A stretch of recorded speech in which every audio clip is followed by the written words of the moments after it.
Isang matandang lalaki na may Alzheimer's disease ang nagbukas ng pinto sa isang ligaw na pitbull at ang ginawa ng hayop ay ikinamangha ng lahat.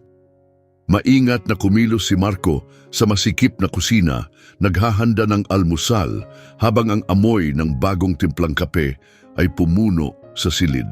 Inilagay niya ang pinggan ng tinapay at tasa ng mainit na gatas sa luma ng mesa na yari sa kahoy. Saglit niyang tiningnan ng sala, pinapakinggan ang mahihinang yabag ng kanyang ama sa sahig na gawa sa kahoy. Huminga siya ng malalim, inihanda ang sarili para sa paulit-ulit na ritual na alam na niya ng lubos. "Nasaan ang nanay mo?" tanong ni Roberto habang dahan-dahang pumasok sa kusina. Ang kanyang mga mata ay naglakbay sa paligid ng silid, tila may hinahanap na wala roon. Sandaling tumigil si Marco, ipinikit ang mga mata bago sumagot ng may kalmadong tono, bagamat may bahid ng pagod ang kanyang boses. "Tay, wala na si nanay. Pumanaw na siya, ilang taon na ang nakalipas." Tumigil si Roberto. Parang ngayon niya lang narinig ang balitang iyon. Bahagya siyang yumuko at pinipigilan ng sariling luha. Oo nga pala. Bulong niya, ngunit makalipas ang ilang sandali, muling bumalik ang kalituhan sa kanyang mukha. "Nasaan na nga ba ang nanay mo?"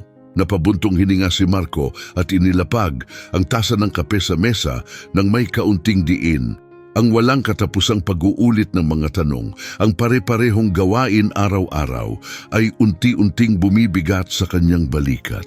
Ngunit habang pinapanood niya ang kanyang ama na dahan-dahang umupo sa silya, nakayuko ang likod, nanginginig ang mga kamay habang inaayos ang mantel, unti-unting nawala ang inis ni Marco. "Heto tay," sabi niya habang nagbubuhos ng kape, ang kanyang mga mata ay puno ng pagmamahal. "Kain na po kayo ng almusal." "Oo," sagot ni Roberto. Tinitingnan siya ng buong puso, ang mga matay lumambot. "Salamat anak ko, napakabait mo talaga." Ang simpleng mga salitang iyon ay tuluyang bumalot kay Marco. Naramdaman niya ang bigat sa kanyang dibdib habang tumalikod siya sa lababo. Kunwaring may ginagawa upang itago ang mga luha na nagbabadya sa kanyang mga mata. Sa kabila ng lahat, naalala niyang ang taong ito na kung minsan ay hindi na maalala ang sariling pangalan ay ang kanyang ama at kailanman hindi niya ito magagawang iwan. Ang umaga ay dumaan sa pagitan ng katahimikan at pira-pirasong usapan. Muling nagtanong si Roberto tungkol sa mga bagay na matagal nang nawala. Ang kalagayan ng hardin na mahal ng kanyang asawa, ang lumang relo na ibinigay niya kay Marco sa ika-20 kaarawan nito at maging ang aso mula sa kanyang kabataan. Sinagot ni Marco ang bawat tanong ng may halo ng tiyaga at lungkot. Pilit nilalabanan ang naipong pagod sa kanyang kalooban. Habang nagliligpit ng pinagkainan, sumilip si Marco sa bintana at tinanaw ang hardin. Ang mga bulaklak na dati makukulay ay kupas na, natabunan ng mga damo. Ang batong daanan patungo sa bakal na gate ay napulbos na ng panahon at nabalutan ng lumot. Sa kabila nito, ang mataas na itim na tarangkahan ay kinain na ng kalawang at yupi-yuping bakal. Ang bahay, na minsang puno ng buhay, ay sumasalamin ngayon sa kalagayan ng isipan ni Roberto. Nakalimutan, unti-unting nasisira, ngunit may mga bakas pa rin ng dating kagandahan. Pumikit si Marco at mariing pinagdikit ang kanyang mga labi habang iniisip ang napakaraming gawain na kailangan niyang tapusin. Ngunit ang oras ay isang bagay na hindi niya kayang aksayahin. Ang mga umagang inilalaan niya para alagaan si Roberto at ang mga hapon sa trabaho ay hindi na nagiiwan ng puwang para sa iba pang bagay. Nang hapong iyon, habang naghahanda siyang umalis para magtrabaho, huminto siya saglit sa tabi ni Roberto na nakaupo sa paborito nitong silya, tahimik na nakatitig sa isang photo album. "Tay, huwag po kayong lalabas ng bahay, ha?" Ang boses ni Marco ay matatag, ngunit may halong lambing. Babalik din po ako kaagad.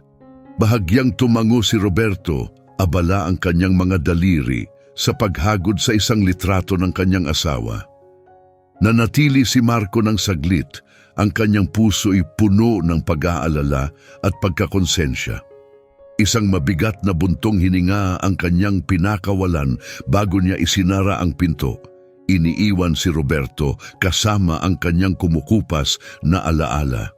Lumipas ang oras habang si Roberto ay tahimik na gumagala sa loob ng bahay.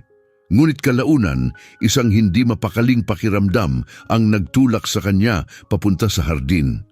Hinaplos ng sikat ng hapon ang kanyang balat habang sinusundan niya ang makitid na daanang bato. Ang kanyang isip ay tila naglalakbay sa ibang lugar. Habang papalapit siya sa dulo ng daanan, tinatawag siya ng isang mahinang tunog o galaw na hindi niya maipaliwanag, tila may pumukaw sa kanyang kuryosidad. Sa paglapit niya sa tarangkahan, bahagya siyang napapikit at nakikinig sa pag-ugong ng hangin na nagpapakilos sa mga bakal na rehas. Ngunit hindi iyon ang dahilan kung bakit siya naroon. Sa kanyang pagsilip sa labas ng tarangkahan, tumigil ang kanyang malabo at naguguluhang tingin sa isang figura, isang malaking aso na may maskuladong pangangatawan. Ang makapal nitong puting balahibo ay may bahid ng kayumanggi. Ang matalas nitong mga amber na mata ay nakatuon sa kanya, tila tumatagos sa layo at nagpapadala ng kilabot sa kanyang gulugod. Bagaman hindi gumagalaw, ang postura ng aso ay nananatiling alisto na parang handang tumalon anumang sandali. Isang mababang unggol, halos hindi marinig ang lumabas mula sa lalamunan ng aso na nagpabilis sa tibok ng puso ni Roberto. Nanatili siyang nakatayo, nakatitig sa hayop, habang hinahawakan siya ng kakaibang timpla ng takot at pagkabighani. Humihip ang malamig na simoy ng hangin, pinagalaw ang mga sanga ng puno, dagdag na nagbibigay ng katahimikan sa hapon. Halos hindi niya namalayan ang pag-abot ng kanyang kamay sa kandado ng tarangkahan. Ang kanyang nanginginig na kamay ay dahan-dahang humipo sa malamig na bakal. Mahigpit niyang hinawakan ang kalawangin nitong kandado at isang mahinang kalansing ang bumasag sa katahimikan. Gumagapang sa buong hardin, huminto siya, ang kanyang matanda at malabo ng mga mata ay nakatutok sa aso na nanatiling parang estatwa. Ngunit ang matatag nitong tingin ay tila nagpapalinaw sa ulap sa kanyang isipan. Isang malamig na hangin ang dumaan at ang tarangkahan ay nagbigay ng mahina, metalikong ungol sa bawat hipo ng hangin, parang nararamdaman ang nalalapit na sandali. Sa kaba at kuryosidad, dahan-dahang iniikot ni Roberto ang kandado. Tumunog ang isang matalim na klik, isang tunog na tila mas malakas kaysa karaniwan sa tahimik na hardin. Bahagyang tumagilid ang ulo ng aso. Ang mga taingan nito ay gumalaw sa tunog, tila kinikilala ang pagbabago. "Sino ka?" Mahina at halos pabulong na tanong ni Roberto, parang inaasahan niyang sasagot ang aso. Dahan-dahan niyang itinulak ang tarangkahan at ito'y nagbigay ng matinis na kalansing na bumasag sa katahimikan ng hapon.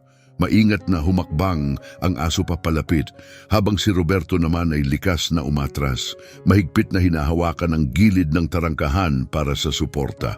Unti-unting lumiit ang espasyo sa pagitan nila, ang bawat segundo ay nagtagal na parang walang katapusan.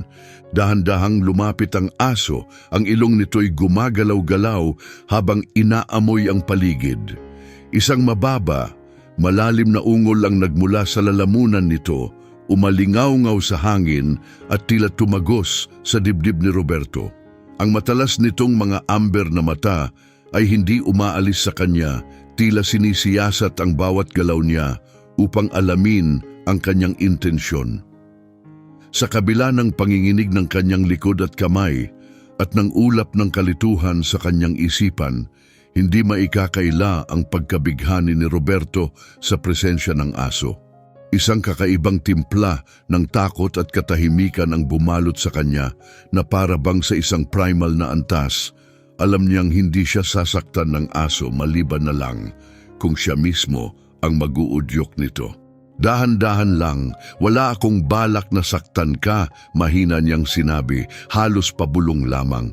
Bahagyang ikiniling ng aso ang ulo nito, ang mga taingay kumilos na parang sinusubukang intindihin ang kanyang sinasabi. Tuluyan nitong nilampasan ang tarangkahan, ganap na pumasok sa mundo ni Roberto. Napahawak ng hininga si Roberto, namamangha sa laki ng aso ng malapitan. Ang makisig nitong pangangatawan at ang mga guhit ng kayumanggi sa puting balahibo nito ay tila kumikinang sa ginintuang liwanag ng papalubog na araw na nagpapakita ng halos malamajestikong anyo. Biglang tumigil ang pag-ungol ng aso at sa loob ng ilang sandali nanatili itong hindi gumagalaw. Ang matinding tingin nito'y nakatuon pa rin kay Roberto. Sa sandaling yon, napansin ni Roberto ang isang mahalagang bagay. Walang bakas ng agresyon sa mga mata ng aso. Sa halip, may halong alerto at tila kuryosidad ang tingin nito. Bahagyang yumuko ang aso at muling humakbang palapit. Hindi gumalaw si Roberto. Ang kanilang mga matay nagtagpo sa isang sandali na tila huminto ang oras. Isang tahimik at tensyonadong koneksyon na puno ng di maipaliwanag na pag-unawa. Biglang iniwas ng aso ang ulo nito na parang may narinig na malayong tunog na nagputol sa kanilang matinding titigan. Pagkatapos, mabilis itong gumalaw papasok sa hardin. Mabilis na nilampasan si Roberto nang hindi man lang nagdikit. "Saan ka pupunta?" tanong ni Roberto. Ang kanyang boses ay puno ng pag-aalala habang pinagmamasdan ng aso. Ang kilos nito'y mabilis at may layunin. Ang katawan ay tila handang tumugon sa anumang kinakailangan. Huminto ito sa dulo ng batong daan at muling inamoy ang hangin. Habang nakasandal si Roberto sa tarangkahan para sa suporta, naramdaman niyang bumilis ang tibok ng kanyang puso. May kakaibang katangian sa kilos ng aso na parang may hinahanap itong tiyak sa loob ng masukal na hardin. Isang matinis na tahol ang bumasag sa katahimikan, dahilan para magulat si Roberto. Ang tunog ay umalingaw-ngaw sa tahimik na hardin, nananatili sa hangin.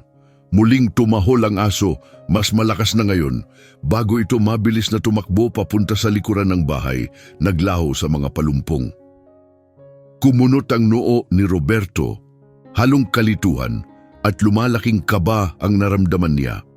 Hindi niya maunawaan ang nangyayari. Ngunit ang pagkaapurado sa tahol ng aso ay nag-iwan ng hindi maipaliwanag na pag-aalala. Tiningnan niya ang tarangkahan upang tiyaking nakasara ito ng maayos, saka dahan-dahang nagtungo sa lugar kung saan naglaho ang aso. Ang bawat hakbang niya'y mabagal at maingat. Ang tunog ng tuyong dahon na nadudurog sa ilalim ng kanyang mga paa ay bumabasag sa katahimikan habang siya'y nagpatuloy. Ang mga tahol ng aso ay lalong lumakas, puno ng desperasyon. Pagkatapos, sa gitna ng ingay na iyon, may narinig siyang kakaiba. Huminto siya, bahagyang itinagilid ang ulo upang mas marinig ng malinaw ang tunog, mga boses. Mahina ang mga ito, halos parang bulong, ngunit walang duda na ito'y mula sa tao. Nanatili siyang nakatigil, nilalabanan ang mga iniisip, sinusubukang intindihin ang mga boses na nagmumula sa likod ng bahay kung saan biglang nagtungo ang aso. "Sino nandyan?" Mahina niyang bulong, alam niyang ang kanyang boses ay hindi aabot ng malayo. Muling humihip ang hangin, nyugyog ang mga sanga at nagdala ng mga piraso ng usapan na hindi ganap na maintindihan ni Roberto. Dahan-dahan siyang lumapit, hakbang-hakbang, ang kanyang mahina at nanghihinang katawan ay unti-unting sumusulong papalapit sa pinagmulan ng mga tunog. Sa kabila ng kanyang kalituhan, may isang panloob na udyok na nagtutulak sa kanya, isang pangangailangan na matuklasan kung ano ang nagaganap sa sarili niyang bakuran. Tumindi ang tahol ng aso, halos parang isang alarma na pumupuno sa papalubog na gabi.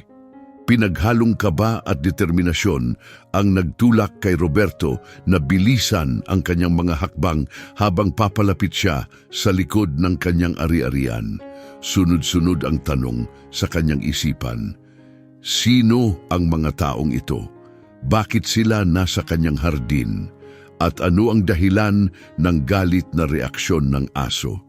Pagdating sa likuran ng bahay, maingat na gumalaw si Roberto, dahan-dahang sumandal sa hamba ng pinto para sa suporta. Ang papalubog na araw ay nagbuga ng liwanag sa mga puno, nagtatapon ng mahahabang anino sa masukal na damuhan. Ang malalalim at galit na tahol ni Thor ang sumira sa katahimikan ng gabi. Bawat tahol ay umaalingaw-ngaw sa lumalalim na dilim. Pinikit ni Roberto ng bahagya ang kanyang mga mata, pilit inaninag ang eksena sa kanyang harapan. Naroon sa gitna ng bakuran ng aso, si Thor. Nakatayo ng matibay, ang balahibo nito'y nakataas na parang baluti. Ang matatalas nitong amber na mata ay kumikislap ng tapang at galit. Nakatutok ng mariin sa dalawang aninong gumagalaw sa likod ng mga palumpong.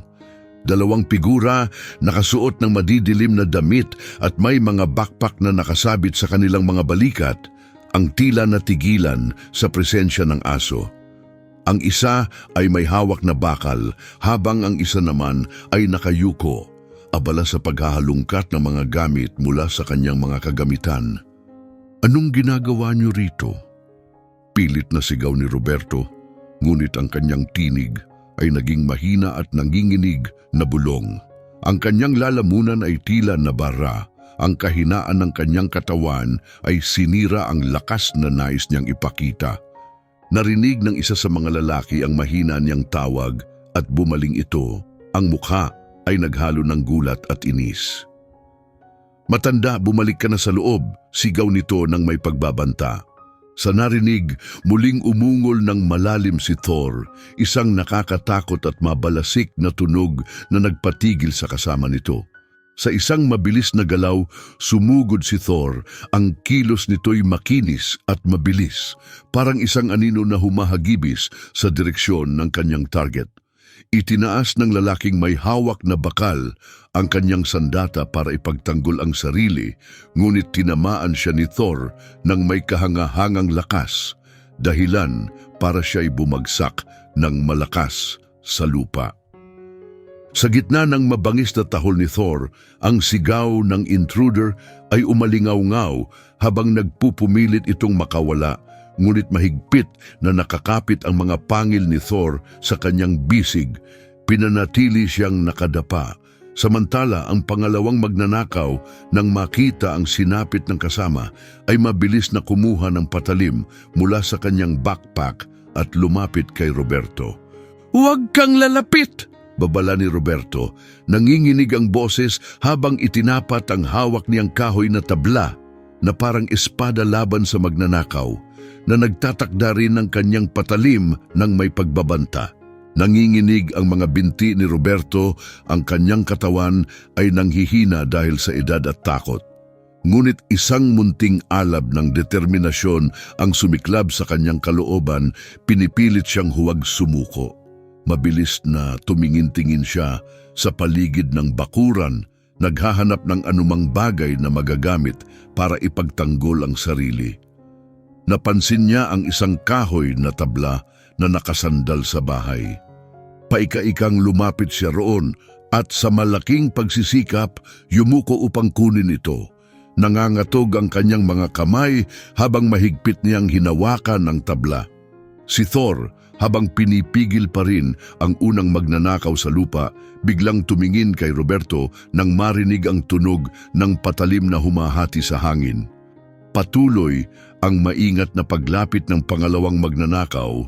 Ang mga mata nito'y malamig at puno ng determinasyon, halatang balak siyang gawing bihag upang makuha ang kalamangan.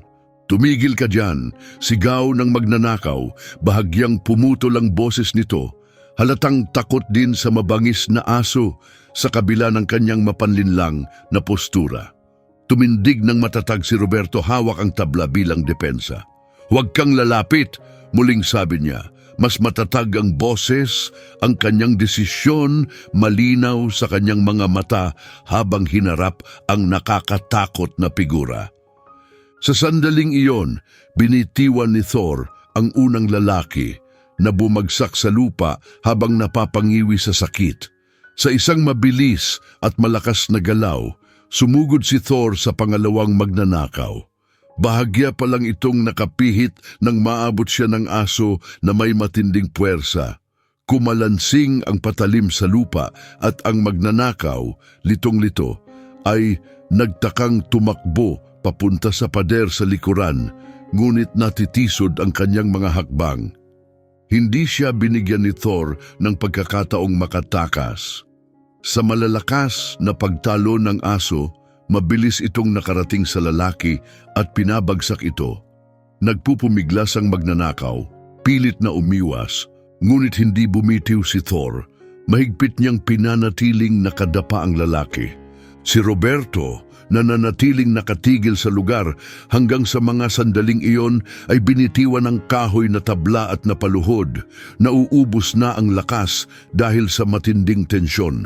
Malalim ang kanyang paghinga, nanginginig ang mga kamay habang pinagmamasdan ang eksenang nasa harapan niya. Si Thor ay nanatiling nagbabantay sa pangalawang magnanakaw habang ang una ay nakahandusay sa lupa. Hawak-hawak ang nasugatang braso. Tila tumigil ang oras sa mga sandaling iyon. Nakatingin si Roberto sa aso, puno ng paghanga at pasasalamat ang kanyang mga mata.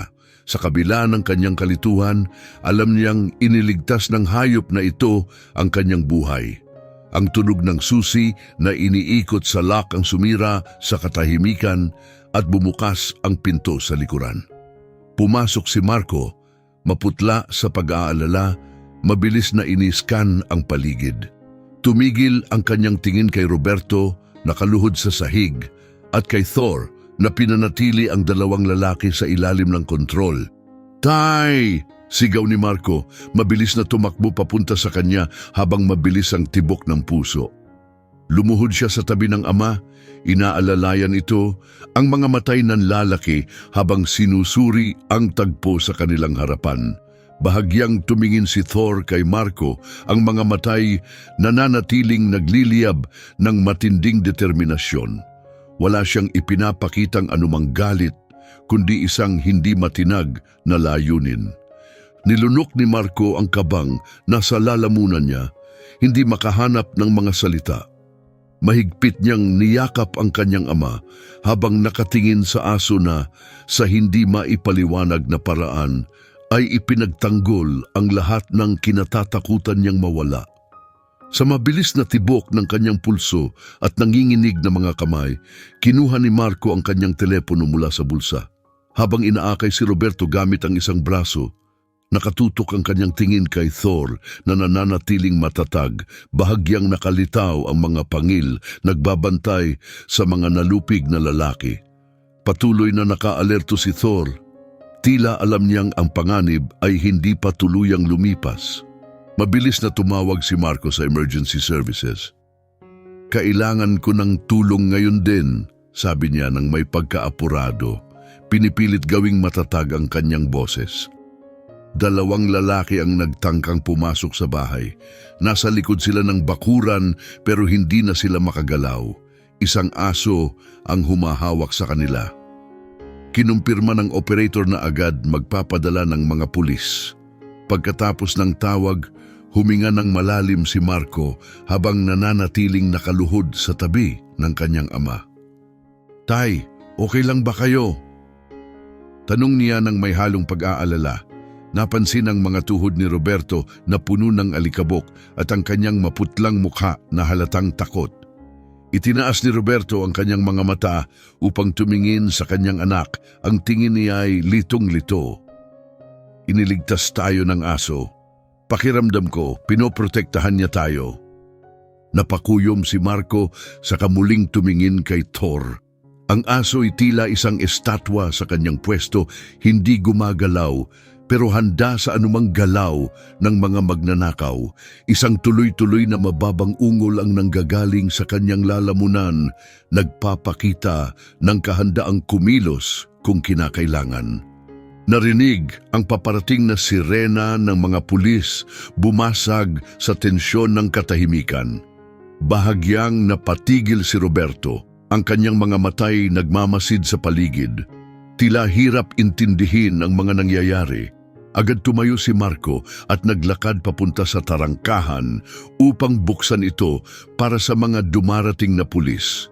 Ilang sandali pa, pumasok ang mga pulis, handa ang kanilang mga armas. Nang makita ang dalawang lalaki sa lupa, ang isa'y hawak-hawak ang sugatang braso habang napapangiwi sa sakit at ang isa na may pilit na nagpapaliwanag habang nakadagan pa rin ang mabigat na paa ni Thor. Lalo silang naging maingat. "Layo muna!" utos ng isang pulis habang maingat na lumapit. Itinaas ni Marco ang kamay upang magpakalma. "Hindi siya banta sa atin. Pinoprotektahan lang niya kami," paliwanag niya. Nagtinginan ng mga pulis pero ang isa sa kanila ay dahan-dahang lumapit kay Thor. Humarap ang aso sa pulis, ang mga matay matalas pa rin ngunit walang bakas ng agresyon. Noon, lumapit si Marco, umaasang maging tulay sa pagitan ng mga pulis at ng asong naging kanilang tagapagtanggol. "Thor, ayos na," sabi ni Marco. Matatag ngunit malumanay, sinubukan ang pangalan na tila pamilyar sa kanya mula nang marinig ito kay Roberto. Parang naintindihan ni Thor ang sitwasyon. Unti-unti niyang binitiwan ang pagkakahawak sa binti ng magnanakaw bago umatras ng ilang hakbang. Nanatili siya malapit kay Roberto, tila nagbabantay pa rin sa anumang maaaring panganib. Kinapos ng salita si Marco, tumigil lang saglit at hinawakan ng kanyang ama upang alalayan papunta sa isang upuan malapit sa likurang pintuan. Isa sa mga pulis ang lumapit upang kunin ang salaysay ni Roberto. Ngunit hindi naging malinaw ang kanyang mga sagot. Nasa may pader sila tapos yung aso. Alam niya, niligtas niya kami. Paulit-ulit na sabi ni Roberto. Gumagalaw ang kamay na parang hinahaplos pa rin si Thor. Tumingin ang pulis kay Marco, nagtatanong ang ekspresyon nito. Napailing si Marco. Hindi na maganda ang kalagayan ng isip niya. May Alzheimer's siya. Pero totoo ang sinasabi niya. Ang aso ang huminto sa kanila sa plano nila. Habang lumalalim ang dilim, dinala ng mga pulis ang mga intruder palayo na nag-iwan ng tahimik at medyo malungkot na katahimikan sa likod ng bahay. Maingat na isinara ni Marco ang tarangkahan. Saka bumaling kay Roberto na patuloy pa ring nagpapanggap na hinahaplos si Thor. Ang kanyang mga kamay ay nanginginig. Napatigil si Marco, pinagmamasdan ang di maipaliwanag na koneksyon ng kanyang ama sa aso na tumama sa kanyang damdamin. Salamat sa pagprotekta sa amin. Mahina ngunit buong puso na sinabi ni Roberto. Ang kanyang mga daliri dahan-dahang humaplos sa puting balahibo ni Thor. Ang aso'y nanatiling tahimik, tila naiintindihan ang pasasalamat. Ang dating mabangis na anyo ngayon ay kalmado at puno ng lambing. Nakapamulsa si Marco habang nakasandal sa hamba ng pintuan, tahimik na pinagmamasdan ang eksenang nasa harapan niya. Isang alon ng emosyon ang bumalot sa kanya. Ginhawa na nakarating siya sa tamang oras. Guilt na iniwan niya ang kanyang ama mag-isa at isang tumitinding respeto para sa asong nagligtas sa kanilang pamilya sa paraang hindi niya nagawa sa loob ng maraming taon ng pagsisikap. Kinagabihan, matapos tiyaking maayos, nang nakahiga si Roberto sa kama at nalinis na ang bakuran, natagpuan ni Marco ang sarili na nakaupo sa mesa ng kusina. Hawak ang kanyang mobile phone. Napagpasyahan niyang maghanap ng impormasyon tungkol kay Thor upang malaman kung may naghahanap ba sa aso. In-upload niya ang isang litrato ni Thor sa social media at mga lokal na community group. Maikli niyang ibinahagi ang mga nangyari noong araw na iyon. Tumawag din siya sa mga malalapit na animal shelter at vet clinic, iniwan ang kanyang contact details sakaling may mag-claim sa aso. Lumipas ang mga araw, ngunit nanatiling pareho ang sagot, katahimikan. Wala ni isa ang lumitaw upang maghanap kay Thor na nagdulot kay Marco ng tanong kung mayroon pa bang tahanang babalikan ang aso. Nang gabing iyon, habang sinusuri niya ang kanyang telepono para sa anumang bagong mensahe, napatingin si Marco sa sala. Naroon si Thor nakahiga malapit sa armchair ni Roberto, nagbabantay sa mahimbing na tulog ng matanda. Nakapatong ang ulo ng aso sa kanyang mga paa, ang tingin nito'y kalmado at puno ng proteksyon. Malalim na huminga si Marco at ibinaba ang telepono sa mesa, naramdaman ang isang pagbabago sa loob niya. Ang ideya na si Thor ay maging bahagi ng kanilang pamilya ay tila hindi na ganoon kaimposible. Naroon si Marco sa mesa, isang tasa ng kape, ang nasa harap niya. Ang kanyang mga braso'y nakapulupot pa rin na para bang puno ng bigat ng kanyang mga iniisip. Si Thor ay nakahiga malapit sa pintuan, ang kanyang paghingay banayad at nakapapawi sa tahimik na silid. Paminsan-minsan, itataas ng aso ang kanyang ulo, tinitingnan si Marco, parang alam ang presensya ni Roberto na mahimbing pa ring natutulog, ang mukha'y mapayapa. Bigla na parang naghihintay ng utos, tumayo si Thor alerto at handa. Tinitigan ni Marco si Thor at sa sandaling iyon, nagpasya siya. Sige Thor, sa tingin ko dapat kang manatili sa amin. Mahinang sabi niya, ang kanyang mga salita'y halo ng deklarasyon at sariling pagtitiyak. Kinabukasan, nakaupo si Marco sa sala katabi ang kanyang ama habang si Thor ay nakahiga ng komportable sa kanilang paanan. Si Roberto ay tila mas malinaw ang diwa sa umagang iyon. Nilalaro niya ang gilid ng mantel habang tinitingnan si Marco na may mausisang ekspresyon. Ama, may mahalaga akong gustong pag-usapan, panimula ni Marco, bahagyang yumuko papalapit. Itinuon ni Roberto ang kanyang pansin sa anak, bahagyang tumagilid ang ulo na parang inuunawa ang layunin ni Marco. Gusto kong manatili si Thor sa atin, ito ang tamang gawin.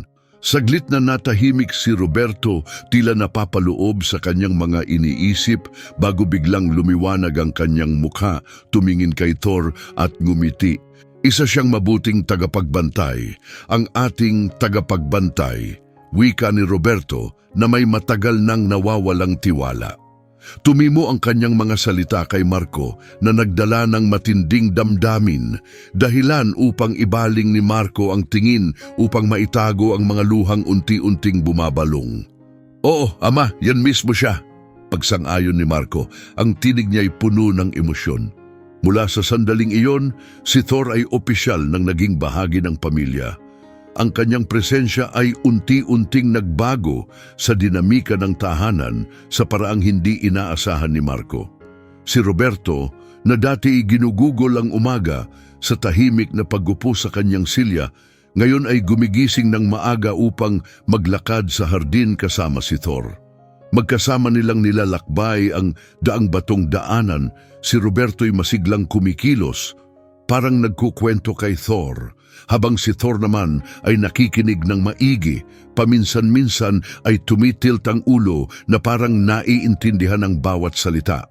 Pinagmasdan sila ni Marco mula sa bintana ng kusina, ang kanyang mukha'y puno ng paghanga at init. Ang makita ang kanyang ama na may bagong sigla sa kabila ng patuloy na kalituhan, ay nagdulot kay Marco ng isang uri ng kapanatagan na matagal na niyang hindi nararamdaman. Isang hapon, habang abala si Roberto sa pagdidilig ng mga halaman, napansin ni Marco ang kakaibang kilos ni Thor. Pumwesto ito malapit sa gate. Parang alam nito ang kahalagahan ng lugar bilang mahina sa seguridad. Sa tuwing si Roberto ay napapalapit sa mga rehas, maingat na humaharang si Thor, gamit ang kanyang katawan bilang sagabal. Ano na naman ang trip mo, Thor? Natatawang tanong ni Roberto, pilit lumalapit sa gate, ngunit nanatili si Thor sa kanyang pwesto. Kalma siyang tumingin kay Roberto. Ang buntot ay kumakaway na parang sinasabing, hanggang dyan ka lang. Walang reklamo, bumalik si Roberto sa pag-aalaga ng mga halaman. Kinagabihan, habang abala si Marco sa paghuhugas ng mga pinggan, isang bigla ang ingay ang umagaw ng kanyang pansin. Agad siyang tumakbo at nadatnan si Thor na nakaupo sa harap ng oven, matamang nakatingin sa isang kalderong naiwan sa kalan. Malapit doon, si Roberto ay mukhang nalilito. Ama, anong nangyayari? Tanong ni Marco, mabilis na pinatay ang apoy. Hindi ko alam, akala ko nagluluto ako. Mahina at may pagkalito na sagot ni Roberto. Ang kanyang boses ay may halong pagdududa. Saglit na pumikit si Marco upang pigilan ang kanyang nararamdamang inis. Tiningnan niya si Thor na nanatiling nakaupo. Binabantayan ang kaldero na parang alam ang maaaring panganib. Buong pasasalamat, lumuhod si Marco sa tabi ng aso at hinaplos ang balahibo nito. Salamat, Thor. Nililigtas mo kami sa paraang hindi ko kayang sukatin. Habang lumilipas ang panahon, lalong naging malaki ang tiwala ni Marco kay Thor. Ang pag-alis patungong trabaho ay hindi na puno ng dating alalahanin. Alam niyang naroon si Thor, tahimik ngunit mapagmatyag na binabantayan si Roberto. Ang ugnayan ng tatlo ay tumibay, nag-evolve sa isang koneksyon na tila itinadhana na parang si Thor ay palaging nakatakdang maging bahagi ng kanilang pamilya. Isang gabi, pagkatapos ng isang napakapagod na araw, naglakad si Marco sa sala upang tiyakin na maayos ang lahat. Si Roberto ay nakahiga sa sofa, nakatulog sa ilalim ng isang kumot. Si Thor naman ay nasa tabi niya, ang katawan ay maluwag ngunit laging alerto, binabantayan kahit sa katahimikan. Matapos patayin ang mga ilaw, umakyat si Marco sa kanyang kwarto upang matulog, ngunit hindi siya dalawin ng pahinga. Sa hindi maipaliwanag na dahilan, bumalik siya sa ibaba. Pagpasok niya sa sala, huminto siya sa nakita. Si Thor ay nakahiga sa sahig sa tabi ng sofa ni Roberto, ang ulo niya ay malapit sa mga kamay ng matanda. Sa kanyang pagtulog, inabot ni Roberto ang kamay nito at hinaplos ang balahibo ni Thor. Nanatili ang aso sa kanyang pwesto, parang nauunawaan ang lalim ng makabagbag damdaming kilos na iyon kahit sa kawalan ng malay. Nakasandal sa pintuan na puno ng damdamin si Marco, parang may kulang sa kanyang puso na biglang napunan. Sa unang pagkakataon matapos ang maraming taon, naramdaman niya na ang kanilang tahanan ay buo. Ang liwanag ng umagang araw ay dumaan sa mga puno sa hardin, nagbibigay ng banayad na init sa masiglang bahay. Si Thor ay masayang naglalaro sa gitna ng mga bulaklak. Ang buntot niya ay masiglang kumakawag. Habang si Roberto ay nakaupo sa isang upuan, ang mga kamay ay nakapatong sa tungkod na bihira na niyang kailanganin. Nakatanaw si Marco mula sa pintuan, hawak ang isang tasa ng kape, pinagmamasdan ang tagpong nagdadala ng kapayapaan sa kanyang puso. Ang pagdating ni Thor ay nagdulot ng malaking pagbabago sa kanilang pang-araw-araw na buhay. Ang aso'y hindi lamang naging tagapagbantay ni Roberto sa isang kritikal na panahon, kundi naging mahalagang bahagi ng kanilang pamilya. Para kay Roberto, si Thor ay higit pa sa isang tagapagbantay.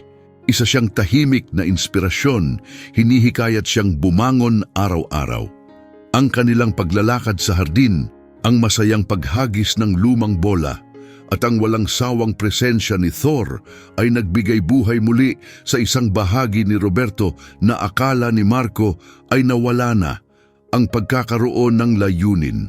Para kay Marco, ang bigat na matagal nang bumabagabag sa kanyang dibdib ay unti-unting nabawasan.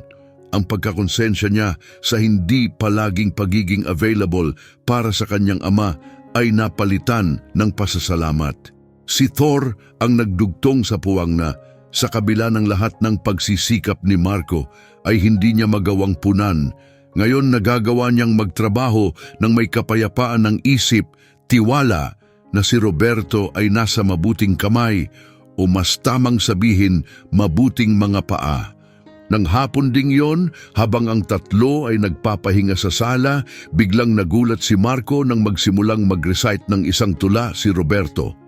Mahina ngunit malalim ang boses nito, nagdadala ng alingawngaw ng mga panahong nagtuturo siya ng panitikan. Ang buhay ay isang panaginip at ang mga panaginip ay pawang panaginip lamang. Bigkas ni Roberto, may ningning ng kaliwanagan sa kanyang mga mata.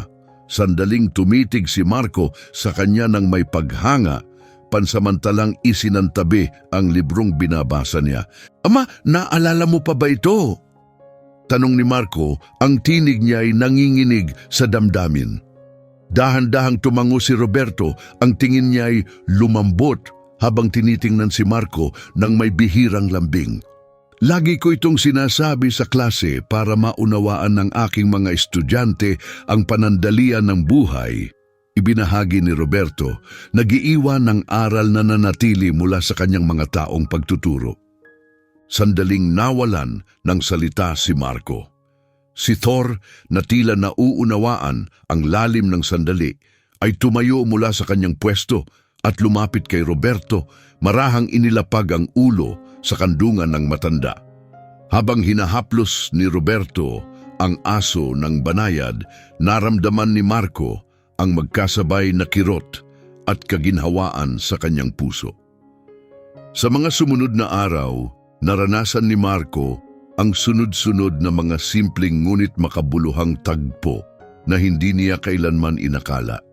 Nag-organisa siya ng isang salusalo sa hardin, isang bagay na matagal niyang iniwasan dahil sa takot na baka maging masyadong mahirap ito para kay Roberto. Ngunit sa presensya ni Thor, ang mga balakid ay tila naging mas madali harapin. Isang maaliwalas na hapon, habang nagpapahinga ang tatlo sa hardin, si Thor ay kontento na nakahiga sa paanan ni Roberto. Binuklat ni Marco ang isang journal kung saan niya sinimulang isulat ang mga pagbabagong dala ng pagdating ni Thor. Sa huling pahina, isinulat niya ang isang pangungusap na nagbubuod ng lahat ng kanyang nararamdaman. Si Thor ay hindi lamang isang tagapagbantay, iniligtas niya kami mula sa aming mga sarili. Kasabay ng pagdikit ng jurnal, itinaas ni Marco ang kanyang tingin sa ama at sa aso. Sa unang pagkakataon matapos ang maraming taon, naramdaman niya ang isang masidhing damdamin ng pagiging buo na bumalot sa kanilang lahat.